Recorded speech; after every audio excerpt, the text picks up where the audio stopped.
সদরঘাট ঘুরে যাইতে হয়, এদিকটা যাইতে হলে সেই হেমায়তপুর ঘুরে যাইতে হয়। আমাদের এই 33 কিলোমিটার। আমরা সাভারে সকালে ঘুমের দুইটা আমার সাভারে পৌরসভায় নাস্তা করি। আমাদের পৌরসভার সাথে আমাদের হলো একসাথে। আমাদের অল্প কয়টা ভোটার আমাদের খুব বেশি না, অল্প মাত্র 28,000 ভোটার। আমাদেরকে কেন সেই কেরানীগঞ্জ দুয়ে নিল?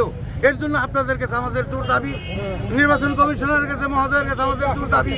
আমরা ঢাকা 19-এ থাকতে চাই। আমরা ঢাকা 19-এ ছিলাম, এখন আমরা ঢাকা 19-এ থাকতে চাই। আমরা ঢাকা 19-এ থাকতে চাই।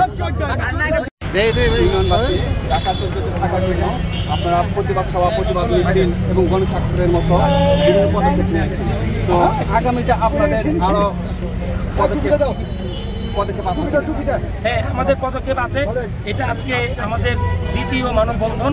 তারপরে আমরা গণস্বাক্ষর নিয়েছি, গণস্বাক্ষর জমা দিয়েছি। আমরা সকলে মিলে এখানে আপনার হিয়ারিং করব।